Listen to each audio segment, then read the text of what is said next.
Then shall her soul be free.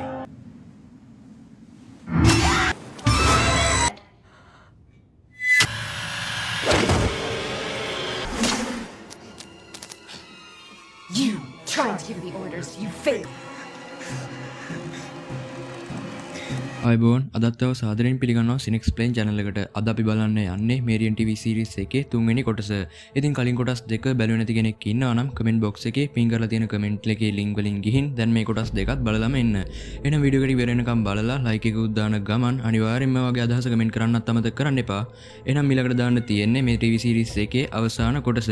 channel එකට අලුත් කෙනෙක් ඉන්නවා නම් දැන්ම සිනෙක්ස් ප්ලේන් subscribe කරලා bell icon එකත් click කරලා තියාගන්න. එහෙනම් අපි යමු වීඩියෝ එකට.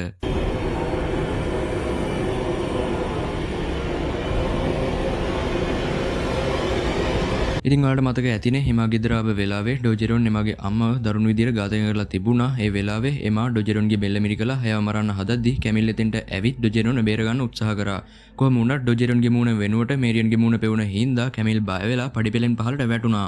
අද එතන ඉඳන් ඉස්සරහට අපි මොකක්ද වෙන්නේ කියලා දැන් බලමු.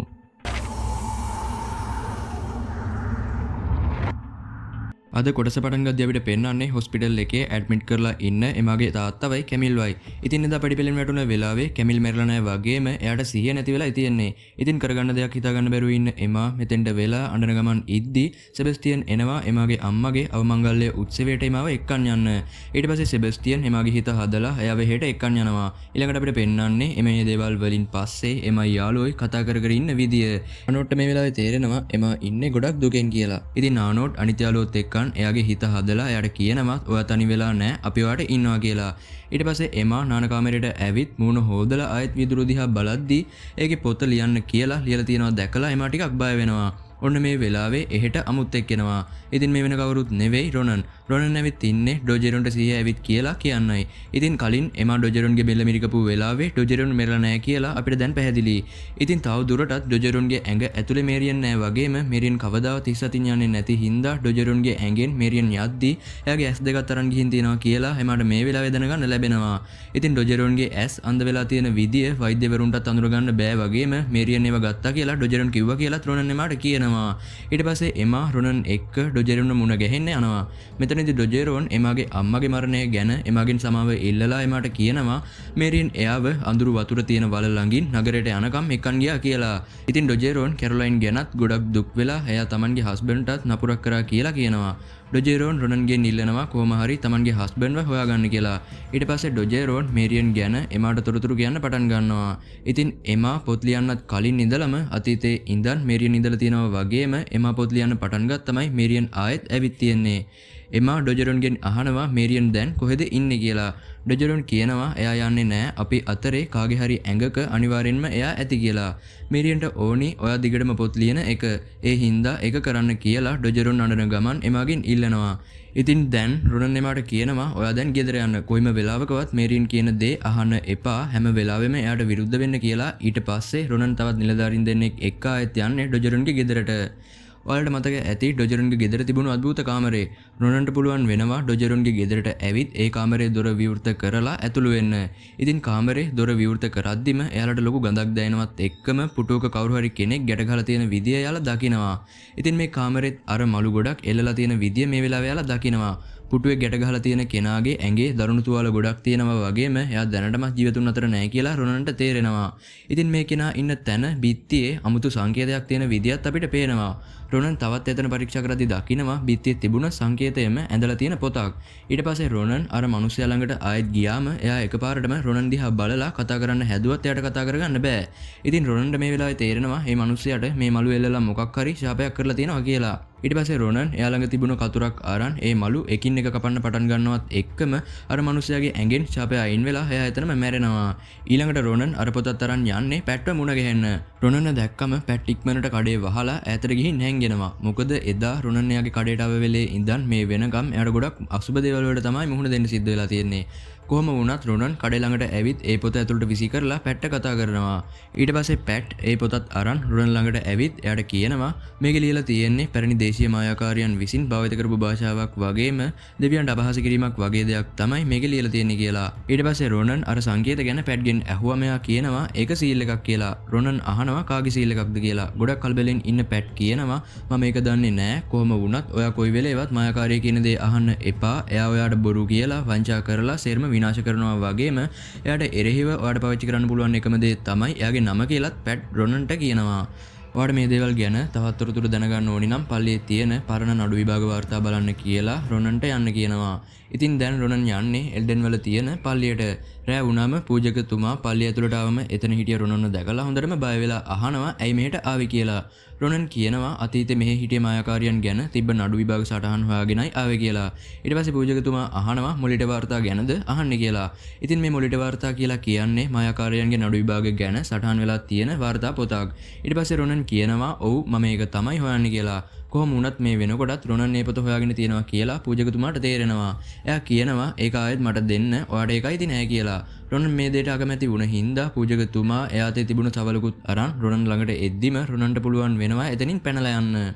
ඊළඟට රොනන් ඒ වාර්තාත් අරන් එන්නේ පැට් ළඟට. මේ වෙලාවේ පැට් එයාට තවත් පොතක් දීලා කියනවා එයා පෙන්නපු මුද්‍රාව බෙලෙත් කියන යක්ෂයන්ට අධිපති රජෙක්ගේ කියලා. ඉතින් මේ පොතේ මුද්‍රාව තිබ්බේ කවුරු වුණත් ඒ කෙනා අනිවාර්යෙන්ම ඒ යක්ෂයා එක්ක සම්බන්ධයි කියලාත් එයා කියනවා. ඊට පස්සේ රොනන් එතනින් යන්න කලින් පැට් කියනවා මට සමු දීලා යන්න මොකද මට හිතෙනවා ආයෙත් අපි මුණ ගැහෙන්නේ නැති වෙයි කියලා. රොනන් ටිකක් අමුත්තෙන් වගේ පැට්ට සමු දීලා එතනින් යන්න යනවා. ඊළඟට අපිට පෙන්වන්නේ එමාව. ඉතින් එමාට මේ වෙලාවේ කෝල් එකක් එනවා සොෆීගේ ළමයා ඉපදෙන්න යනවා කියලා. ඉතින් එමා ඉක්මනට එතෙන්ට එද්දී එයාගේ යාළුවෝ ඔක්කොමත් එතෙන්ට ඇවිල්ලා ඉන්නේ. ඉතින් මේක දැක්කම එමාට පොඩි අමුත්තක් දැවුණත් එයා ඒක වැඩි ගණන් ගන්නේ නැහැ. මේ වෙලාවේ ඒ කාමරේ ලයිට් ඔෆ් වෙන්නත් පටන් ගන්නවා. කොහොම වුණත් මේ වෙලාවේ එතන අමුතු රාක්ෂයෙක් ඉපදෙනවත් එක්කම එමා අවදි වෙනවා. ඉතින් මේකත් එමා දැක්ක හීනයක්. ඔන්න මේ වෙලාවේ එමාට කෝල් එකක් එනවා සොෆීගේ ළමයා ඉපදෙන්න ළඟයි කියලා. හොඳටම කලබල වෙන එමා ඉක්මනට එතෙන්ට ඇවිත් ඇතුළට යන්න හැදුවත් අරෝර් සහ ආනෝඩ් එයාව වළක්වනවා. එමා මේ වෙලාවේ කියනවා අපි ඒක නවත්තන්න ඕනේ ඒ ඉපදෙන්න යන්නේ යක්ෂයෙක් කියලා. කොහොම වුණත් එයාලා ඒක විශ්වාස කරන්නේ නැහැ. ඉතින් එමා ඉක්මනට එතනින් ඇතුළට යන්න හදද්දිම සෙබස්ටියන් ඇවිත් කියනවා මම තාත්තා කෙනෙක් වුණා කියලා. ඉතින් මේ සිද්ධ වුණ දේන් නම් එමාගේ ඔළුව ටිකක් අවුල් වෙනවා. ඊළඟට අපිට පෙන්වන්නේ මොලිට වාර්තා කියවන ගමන් ඉන්න රොනන්ව. ඉතින් මේ වාර්තාවල මේරියන්ගේ අතීත කතාව ගැන සඳහන් වෙලා තියෙනවා. මේරියන් බැසලින් කියන්නේ දෙවියන් වහන්සේව පිළිගොල් කරපු කෙනෙක් වගේම ඈ ඉපදිලා තියෙන්නේ ක්‍රිස්තු වර්ෂ 1587 දී. ඉතින් මේරියන්ගේ 7 වෙනි උපන්දිනේ දවසේදී එයාලගේ ගෙදර ගින්නක් ඇති වෙලා එතනින් එළියට ඇවිත් තියෙන්නේ මේරියන් සහ එයාගේ පූසා විතරයි.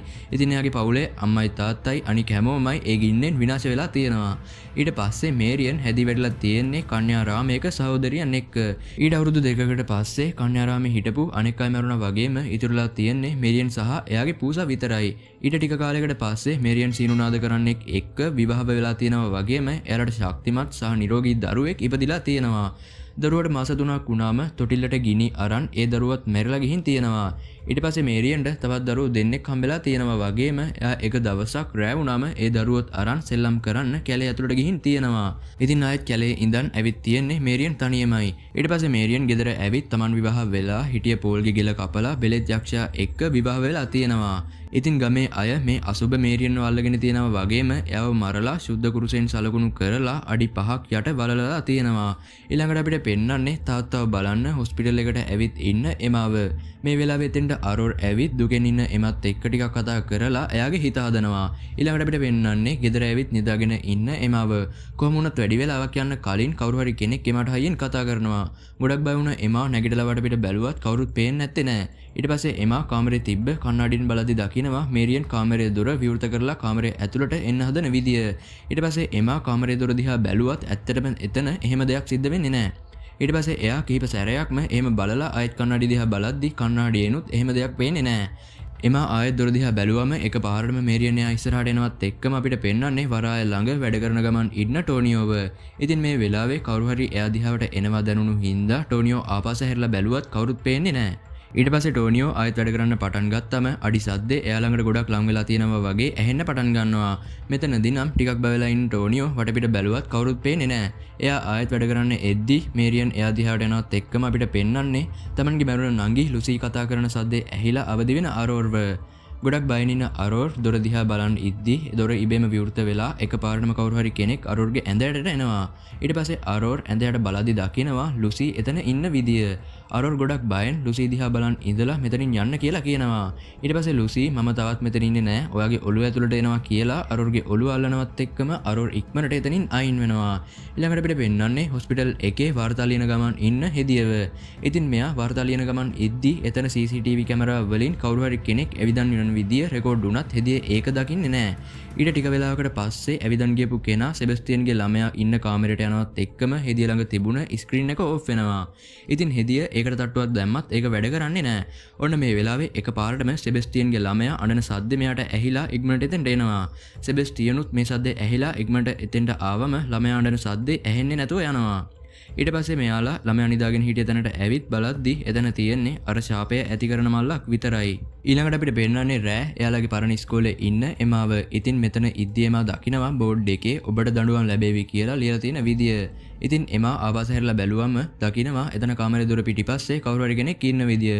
ඉතින් එමා එයා ළඟට ගිහින් ඔයා මේරියන්ද කියලා ඇහුවම එයා කියනවා නෑ මම එමා කියලා. ඊට පස්සේ එයා එමාගෙන් අහනවා ඔයා කවුද කියලා. එමා අමුතු විදියකට hina වෙලා එයාගේ බෙල්ලෙන් අල්ල ගන්නවත් එක්කම අපිට පෙන්වන්නේ එයා හීනෙන් බය වෙලා ඇහැරෙන විදිය. ඉතින් මේ වෙන කවුරුත් නෙවෙයි එමාමයි. මෙතන ඉඳන් අපිට පෙන්වන්නේ අවුරුදු 15කට කලින් සිද්ධ වුණ සිදුවීම්. ඊට පස්සේ එමා එයාගේ යාළුවොත් එක්ක ඉස්කෝලේ යන්න පිටත් වෙද්දි සෙබස්තියන් ඈත ඉඳන් ගොඩක් බයෙන් දුවන් එනවා. ඒ මොකක් හින්දාවත් නෙවෙයි පූජකතුමාගේ බල්ලා එයා පස්සෙන් පන්නගෙන ආව හින්දායි. ඉතින් මෙයාලා හැමෝම ගොඩක් බයෙන් දුවන් ඇවිත් වතුරට පයින්නවා. ඊළඟට අපිට පෙන්වන්නේ හවස් වරුවක එයාලා මුහුද ළඟ හීන ගැන කතා කරන ගමන් ඉන්න විදිය. ඉතින් එමා කැරොලයින්ට එයාට පේන හීන ගැන කිව්වම කැරොලයින් කියනවා ඒ කෙනාගේ නම දන්නවා නම් අපිට එයාව ගෙන්න ගන්න පුළුවන් කියලා. ඉතින් කැරොලයින් දැනටමත් ආත්ම එක්ක කතා කරන්න පුළුවන් විදිහේ ඔජ්ජ බෝඩයක් හදලායි තියෙන්නේ. මෙයාලා දැන් සැසියක් පවත්වලා මේරියන්ව සම්බන්ධ කරගෙන හීනෙන් බය කරන්න එපා කියලා එයාට කියන්නයි හදන්නේ. කොහොමුණත් මේ දෙයට අරෝර නම් වැඩි කැමැත්තක් පෙන්වන්නේ නැහැ. ඊට පස්සේ එමා අරෝර කැමැති කරව ගන්න එයාලගේ ගෙදරට ඇවිත් ඉද්දි අරෝර්ගේ නංගි ලුසි එයාගේ සෙල්ලම් වඳුරත් අරන් එමා ගාවට ඇවිත් ඒක පෙන්නනවා. ඊට පස්සේ එයා එමාගේ ෆෝන් එකත් අරන් පුළුවන් නම් එයාව හොයාගන්න කියලා එතනින් දුවන් ගිහින් හැංගෙනවා. ඉතින් මේ වෙලාවේ එමාට පුළුවන් වෙනවා කොහොම හරි මේරියන්ව ගෙන්න ගන්න සැසියට අරෝර්ව එන්න කැමැති කරව ගන්න. ඊට පස්සේ මෙයාලා එදා රෑම එයාලගේ ඉස්කෝලේට එනවා. ඉතින් මේ ඉස්කෝලේ තියෙන්නේ ප්‍රදීපකාරයත් එක්කමයි. දැන් මෙයාලා පන්ති කාමරේ ඇතුළට ඇවිත් රෝමට ඉඳගෙන සැසිය පටන් ගන්නයි හදන්නේ. කැරොලයින් මේ වෙලාවේ එයාලට උපදෙස් දෙනවා සැසිය ඉවර වෙනකම් ඇස්පියාගෙන ඉන්න කිසිම විහිළුවක් කරන්න එපා. එයා කතා කරන්න කිව්වොත් විතරක් කතා කරන්න කියලා. ඒ වගේම සැසිය ඉවර වෙනකම් මේ රවුම කඩන්නේ නැතුව හිටිය විදියටම ඉන්න නැත්තම් භයානක දෙයක් සිද්ධ වෙන්න පුළුවන් කියලාත් එයා අනතුරු අඟවලා මේරියන්ට කතා කරන්න පටන් ගන්නවා. මේ වෙලාවේ එමාට මේරියන්ගේ කටහඬ ඇහිලා ඇස් ඇරලා ගොඩක් බයෙන් වටපිට බලනවා. මේ වෙලාවේ එමා දකිනවා පන්ති කාමරයේ දොර ඉබේම හිමීට විවෘත වෙන විදිය. මේකෙන් ගොඩක් බය වුණ එමා යාළුවන්ට කතා කරලා එයාලට ඒ දිහා පෙන්නුවත් එයාලට කිසිම දෙයක් පේන්නේ නැහැ. ඊට පස්සේ සෙබස්තියන් දොර වහන්න යන්නම් කියලා එතනින් යන්න හදද්දිම ඒ දොරට පිටිපස්සෙන් මේරියන් ඉන්න විදිය එමාට පේනවා. ගොඩක් බය වෙලා ඉන්න එමා මේක අනිත් කාට පෙන්නුවත් එයාලට කිසිම දෙයක් පේන්නේ නැහැ. ඊට පස්සේ එකපාරටම අරෝර්ගේ පිටිපස්සේ ඉඳන් මේරියන් එමා දිහාට එනවත් එක්කම එමා වැටිලා අසාමාන්‍ය විදියට දඟලන්න පටන් ගන්නවා.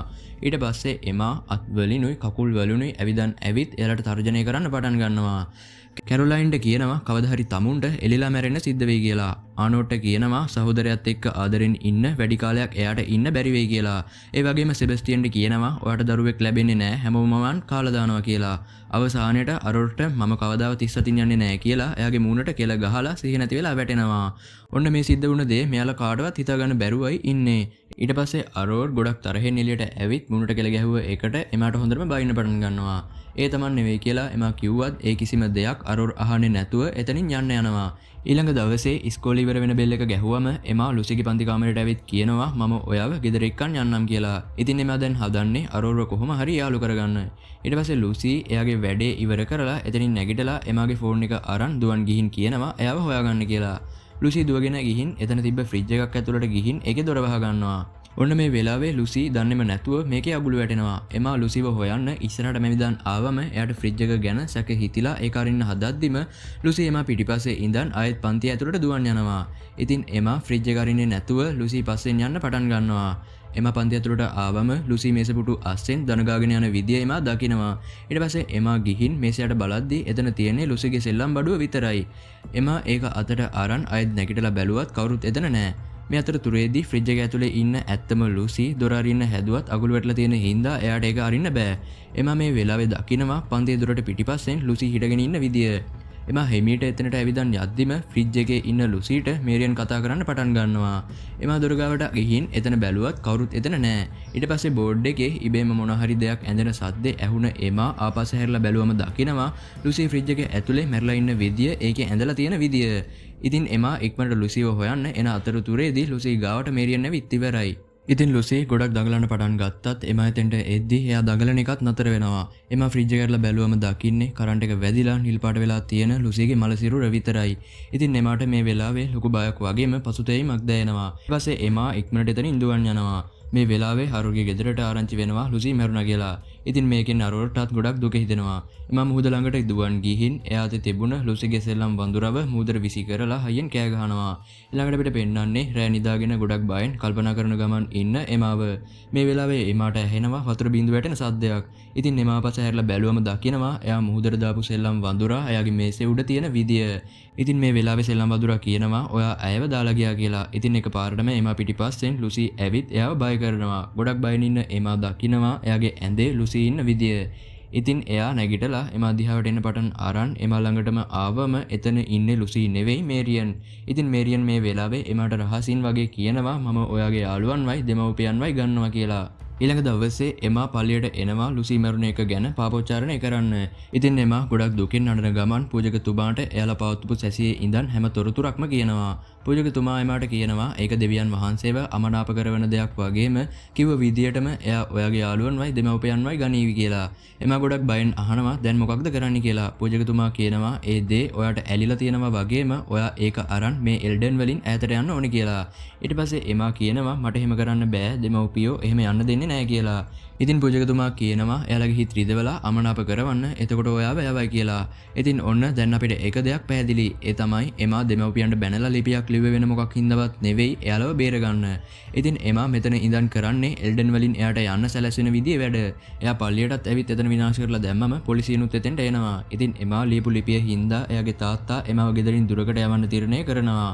ඊට පස්සේ එමාගේ අම්මා එයාව බස් එක ගාවට එක්කන් ඇවිත් ගොඩක් දුකෙන් එයාව පිටත් කරනවා. එමත් වෙන කරන්න දෙයක් නැති හින්දා ගොඩක් දුකෙන් බස් එකට යනවා. මේ වෙලාවේ මෙතෙන්ට සෙබස්ටියන් ඇවිත් එමාට කියනවා මම දන්නවා මේ දේවල් කරේ ඔයා නෙවෙයි කියලා. ඉතින් තමන්ව විශ්වාස කරන එක්කෙනෙක් හරි ඉන්නවා කියලා තේරුණ එමාට මේ වෙලාවේ ගොඩක් සතුටු හිතෙනවා. එමා එල්ඩන් වලින් ගියාට පස්සේ වුණ හැමදේම එයා ලියන්න පටන් අරන් තියෙනවා. ඊට පස්සේ අපිට ආයෙත් පෙන්වන්නේ වර්තමානය. ඉතින් එමා මේ අතීත කතාව රොනන්ට කියන ගමනුයි ඉන්නේ. මේ වෙලාවේ ඒ ගෙදරට කවුරු හරි ඇවිත් දොරට තට්ටු කරනවා. එමා ගිහින් දොර ඇරලා බැලුවම ඒ වෙන කවුරුත් නෙවෙයි සෙබස්ටියන්. එයා එමාට කියනවා මේරියන් එයාගේ ළමයාව ගත්තා කියලා. මේක ඇහුවම එමයි රොනනුයි හොඳටම බය වෙනවා. ඉතින් මේ විදියට තුන්වෙනි කොටසත් ඉවර වෙනවා. ඊළඟ කොටසින් අපි ඉක්මනට ආයෙත් හම්බෙමු. ඔයාලට සුබ දවසක්.